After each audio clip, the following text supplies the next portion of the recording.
ሞሴስ 12 ሰዎችን ወደ ከነዓን ላከ ይላል። እዛ ያለውን ነገር ቼክ አድርጋችሁ ነው ብሎ እንደ ስለላ ላካቸው 12 እና እነዚህ 12 ሰዎች ሲመለሱ ሁለት ግሩፕ ሆነው ነው የመጡት።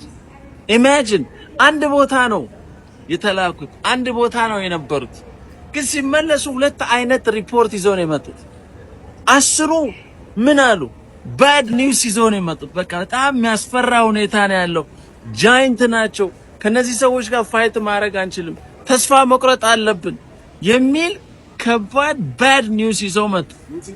ሁለቱ ብቻ ናቸው ኢያሱና ካሌብ ጉድ ኒውስ ይዘው የመጡት። እንውጣ እንውረስ የሚገርም ኢነርጂ ይዘው የመጡት። ከነዓን የምትገርም ነች እና እንውጣ እንውረስ የሚል የሚገርም ኢነርጂ ይዘው ነው የመጡት። በአካባቢያቸው ያሉ ሰዎች ምን አይነት ሰዎች ናቸው? ኢነርጂ የሚሰጧችሁ ናቸው? ሌትስ ጎ የሚሉ ናቸው? እንሂድና እንውረስ የሚሉ ሰዎች ናቸው? ወይስ የሚያስፈራሩ ሰዎች ናቸው? አትችልም፣ ዋጋ የለ፣ ይህን ኢንቫይሮንመንት ያለው ሁኔታ ከባድ ነው፣ ኢኮኖሚው ከባድ ነው፣ ሁሉ ነገር ከባድ ነው እያሉ የሚያስፈራሩ ሰዎች ናቸው ያሉት? እንደዛ አይነት ኔጌቲቭ ኢነርጂ የሚሰጧችሁ ሰዎች ከሆኑ እንዳሰሟቸው። I'm telling you እግዚአብሔር የገባላችሁ ፕሮሚስ ላይ ብቻ ፎከስ አድርጉ።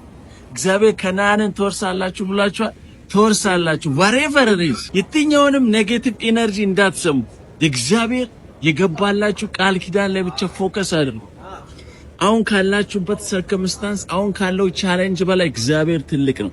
እግዚአብሔር የገባላችሁ ቃል ኪዳን ላይ ፎከስ አድርጉ። መቻች